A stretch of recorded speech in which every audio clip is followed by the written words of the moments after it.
कई साल पहले गोपीपुर नाम के एक गांव में एक दूधिया श्याम रहता था। श्याम ने कई सारी गायें पाल रखी थी।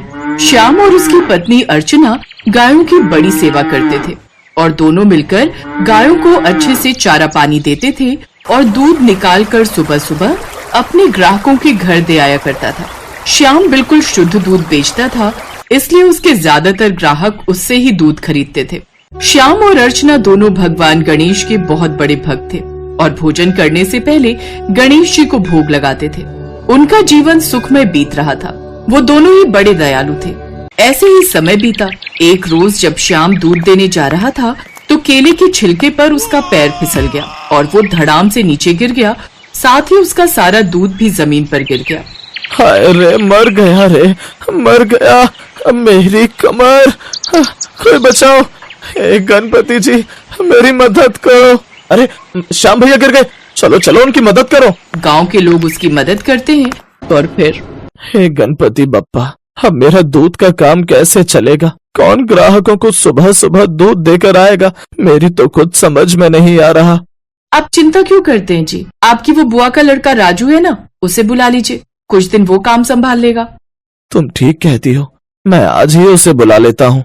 उसी दिन श्याम राजू को बुला लेता है। राजू बहुत ही लालची और बेईमान था। श्याम उसे सब बताता है, जिस पर राजू कहता है, तुम बिल्कुल चिंता मत करो श्याम भैया, मैं तुम्हारी गाय का दूध निकालकर तुम्हारे सभी ग्राहकों को पहुंचा दिया करूंगा, लेकिन हाँ, इसके बदले में दिहाड़ी के 100 रुपए रोज के लूंगा। अगर मंजूर हो तो बोलो, नहीं तो मैं चला। हाँ हाँ, मुझे मंजूर है। अगले दिन से राजू सुबह उठकर सभी गायों से दूध निकालता और फिर सभी ग्राहकों को दे आता। लेकिन कुछ दिन बाद ही उसके मन में लालच आ जाता है।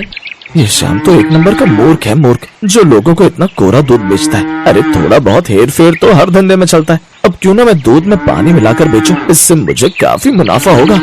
अब राजू ऐसे ही करने लगता है।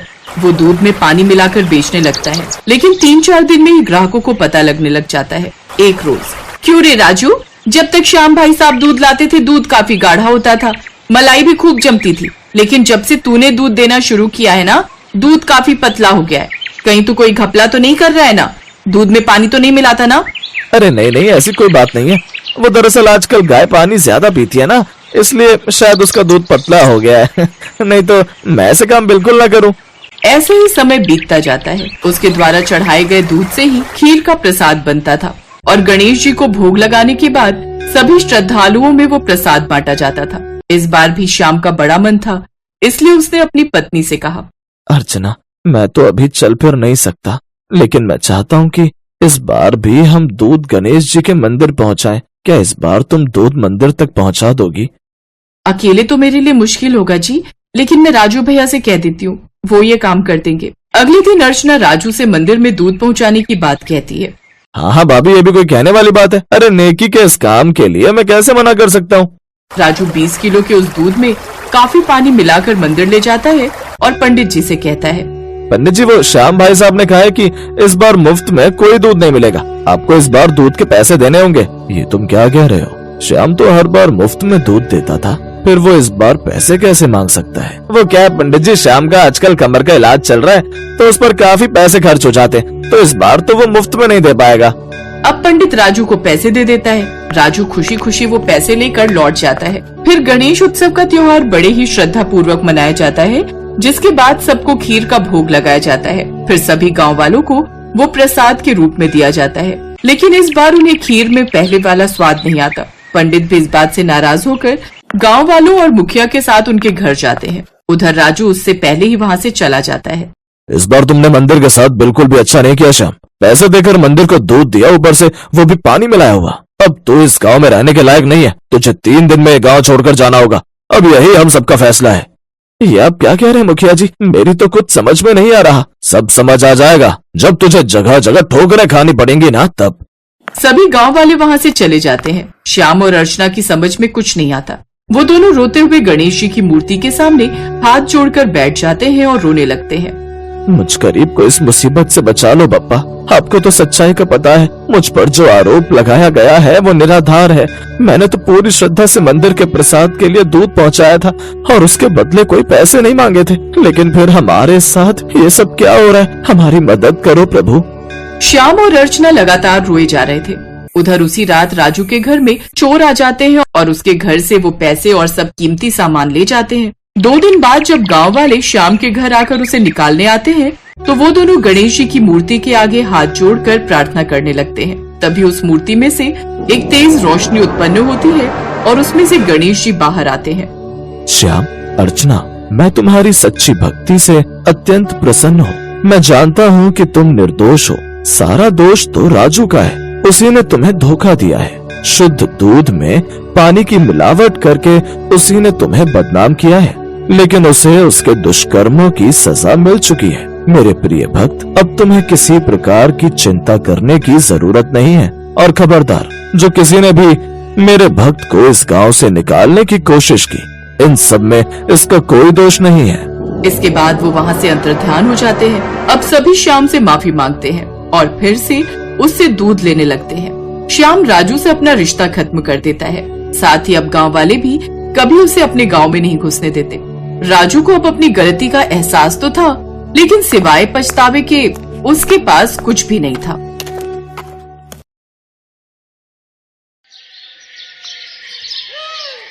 जय गणेश जय गणेश जय गणेश देवा, माता जाकी पार्वती पिता महादेवा। हे गणपति महाराज, आपकी सदा ही जय हो। जय श्री गणेश। प्रभु, आज मेरे काम का पहला दिन है। आप मेरे साथ ही रहना भगवान, ताकि मुझे किसी भी मुसीबत का सामना न करना पड़े। माँ जी, ये प्रसाद सुनो, तुम भी ले लो। सुमन, अपना ख्याल रखना। मैं किशोरी लाल को जानता हूँ, वो थोड़ा खड़ूस स्वभाव का है। अरे आप चिंता मत करो, मैं अपना ख्याल रखूंगी और फिर भगवान गणेश का आशीर्वाद हमेशा मेरे साथ है। वो मुझ पर कोई विपदा नहीं आने देंगे। आप आराम करो, मैं शाम को आते हुए 5 दिन की दवाई और लेती आऊंगी। बहू, रोटी सब्जी की चिंता मत करना, मैं बनाकर रख लूंगी। तू बस अपने काम पर ध्यान दे। बच्चे स्कूल से आएंगे तो मैं उन्हें खिला पिला दूंगी। सुमन का पति मनोज रिक्शा चलाता था, पर कुछ टाइम पहले ही उसके दोनों घुटनों में दर्द रहने लगा और दर्द इतना भयानक कि वो रिक्शा चला ही नहीं पाता। डॉक्टर ने मनोज को कुछ महीने घर पर आराम करने की सलाह दी। इसी बीच घर में पैसों की तंगी शुरू हो गई, इसलिए सुमन ने घर से बाहर निकलकर काम करने का विचार किया। सुमन को किशोरीलाल किराना स्टोर पर नौकरी मिल गई। देखो सुमन, मुझे मेहनती लोग बहुत पसंद हैं, इसीलिए तुम पूरी मेहनत के साथ यहाँ काम करोगी। ग्राहक को देरी नहीं होनी चाहिए। समय पर सामान पैक कर देना, ये तुम्हारे साथ साथ सभी का काम है। ठीक है सेठ जी, मैं पूरी मेहनत से काम करूंगी। सुमन अपने काम पर लग जाती है। सुमन, 1 किलो चीनी, 1 किलो राजमा, 1 किलो चावल, 1 नमक की थैली, 1 पैकेट बेसन, 1 तेल की शीशी, 1 सर्फ का पैकेट, और बाकी देख लो और क्या क्या है। जल्दी से इन मैडम का सामान पैक करके दो। जी, मैं अभी कर देती हूँ। सुमन इसी तरह से दुकान पर आए सभी ग्राहकों के सामान को जल्दी जल्दी पैक कर देती थी। साथ ही साथ सूरज और रमेश भी काम करते थे, पर सुमन नई थी, इसीलिए किशोरीलाल उसको ज्यादा काम दे रहा था ताकि वो काम को सीख जाए। सूरज, तुझे ऐसा नहीं लगता किशोरीलाल कुछ ज्यादा ही फिदा हो रहे हैं सुमन पर? अरे नहीं यार, ऐसी कोई बात नहीं है। सुमन दीदी नहीं है ना, तो सेठ जी चाहते हैं कि वो काम को सीख जाए, और तू तो जानता ही है सेठ जी का स्वभाव कैसा है। इसी तरह से दिन बीतने लगे। सुमन अब किशोरीलाल के किराना स्टोर पर बहुत अच्छे से काम करना सीख गई थी। एक दिन सुमन को दुकान पर देर हो जाती है, क्योंकि अगले दिन रक्षाबंधन का त्योहार था।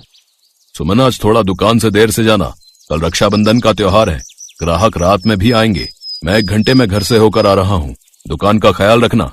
रमेश और सूरज गोदाम पर हैं। कुछ देर बाद सूरज दुकान पर वापस आ जाता है। सूरज और सुमन दोनों काम करने लगते हैं। सूरज ग्राहकों को सामान तोलकर दे रहा था। इसी बीच दुकान पर बादाम और किशमिश खत्म हो जाते हैं। सुमन दीदी, एक काम करो, रमेश अभी गोदाम पर ही है। यहाँ बादाम और किशमिश के पैकेट खत्म हो गए हैं, आप ले आओगे? मैं तब तक ये सामान पैक कर रहा हूँ। ठीक है सूरज भैया, मैं लेकर आती हूँ। गोदाम पिछली गली में ही था। सुमन गोदाम में पहुँचती है तो वो देखती है कि रमेश एक रिक्शा पर सूखे गोले की कुछ बोरियां रखवा रहा है। रमेश भैया, ये गोले कहाँ ले जा रहे हो? दुकान पर तो अभी काफी गोले रखे हैं। अब ये बोरियां किसी ग्राहक ने मंगवाई हैं, वही भिजवा रहा हूँ। ये लो, गोदाम का ताला चाबी तुम लगा कर आ जाना है। रमेश रिक्शा पर गोले की बोरियां रखवा देता है। रिक्शे वाला वहाँ से चला जाता है। अगले दिन दुकान पर गोले खत्म हो जाते हैं। सूरज जैसे ही गोदाम में जाता है, वो देखता है गोले का सिर्फ एक ही कट्टा रखा है, बाकी के 6 कट्टे गायब है। सेठ जी, मैंने भी कल रात को 6 बोरे देखे थे। सुमन को मैंने बोला था कि अच्छे से ताला लगा कर आए गोदाम का। सुमन, गोले के बोरे कहाँ हैं? मुझे नहीं पता सेठ जी, मैंने कल रमेश भैया को बोरे एक रिक्शे पर रखते हुए देखा था। मैंने उनको पूछा भी था कि ये बोरे कहाँ जा रहे हैं, तो बोले कि ग्राहक को देने हैं। सेठ जी, अगर मैं बोरे रिक्शा पर रखवाता तो गोदाम का ताला इसे लगाने के लिए क्यों कहता? सेठ जी, इसने ही चोरी से गोले कहीं बेच दिए हैं। तू ऐसे नहीं बोलेगी, मैं अभी पुलिस को बुलाता हूँ। दुकान पर पुलिस आती है और सुमन को पकड़कर ले जाती है। सुमन जेल में रोने लगती है। सुमन का पति और सास भी बहुत परेशान थे। उधर सुमन जेल में बहुत रो रही थी और भगवान गणेश को याद कर रही थी। गणेश जी, आप तो हमेशा मेरे साथ रहते हो, मैं तो हमेशा आपका नाम लेकर ही कार्य करती हूँ। आप तो जानते हो मैं चोर नहीं हूँ, मैंने चोरी नहीं की, मेरी मदद करो भगवान, मेरी मदद करो। सुमन की पुकार भगवान गणेश तक पहुंचती है। तभी पुलिस स्टेशन में एक पीले धोती कुर्ते में बहुत ही आकर्षक युवक उसी रिक्शे वाले को लेकर आता है जिसने रमेश के गोले के बोरे चोरी की जगह तक पहुंचाए थे। इंस्पेक्टर साहब, सुमन निर्दोष है। असली गुनहगार किशोरी लाल की दुकान पर नौकरी करने वाला रमेश है। ये रिक्शा वाला आपको सब सच बताएगा। साहब, मुझसे गलती हो गई। पैसों के लालच में आकर मैंने रमेश का साथ दिया। ये महाशय मंदिर के बाहर बैठे थे, जिन्होंने मुझे रमेश के साथ एक आदमी को बोरी बेचते हुए देख और सुन लिया। मेरे घर में मेरे पत्नी और बच्चे हैं। अगर उन्हें पता चलेगा कि मैंने एक चोर का साथ दिया है तो उन पर क्या बीतेगी। रमेश अक्सर ही किशोरी लाल के गोदाम से माल चुरा कर मेरे रिक्शा पर ही बेचता है। अब तक तो मैंने उसका साथ दिया, पर मैं अब नहीं दूंगा। मुझे इस पाप का भागीदार नहीं बनना।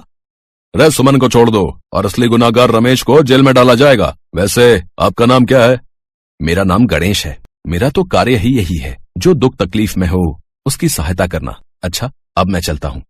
सुमन को तो अंदाजा भी नहीं था कि साक्षात भगवान गणेश उसकी सहायता के लिए जेल में आए हैं। वो युवक कोई और नहीं, स्वयं भगवान गणेश ही थे, जिन्होंने सुमन की सहायता की। असली गुनहगार रमेश को सजा हो जाती है। सुमन को जब ये बात पता चलती है तो वो भगवान गणेश के मंदिर जाती है और रक्षाबंधन के त्योहार के दिन गणेश जी को राखी बांधती है, क्योंकि आज उन्होंने एक भाई की तरह सुमन की रक्षा की थी। वास्तव में भगवान हमारे माता पिता, भाई, मित्र सभी तो हैं। आप स्वयं मेरी सहायता के लिए जेल में आए, आपने मेरी रक्षा की, आपने मेरी प्रार्थना सुनी। आपकी सदा ही जय हो भगवान गणेश जी, आपकी सदा ही जय हो। आपकी लीला अपरंपार है। रमेश को सजा हो जाती है। किशोरी लाल भी सुमन से इस तरह के व्यवहार के लिए शर्मिंदा होता है और सुमन को उसकी नौकरी वापस दे देता है। कुछ समय बाद मनोज भी ठीक हो जाता है और वो भी रिक्शे का काम छोड़कर एक दुकान पर नौकरी करने लगता है। मनोज के साथ साथ सुमन भी काम करती थी, इसलिए घर की परेशानियां धीरे धीरे ठीक हो गई और भगवान गणेश के आशीर्वाद से सुमन का छोटा सा परिवार सुख शांति से जीवन व्यतीत करने लगा।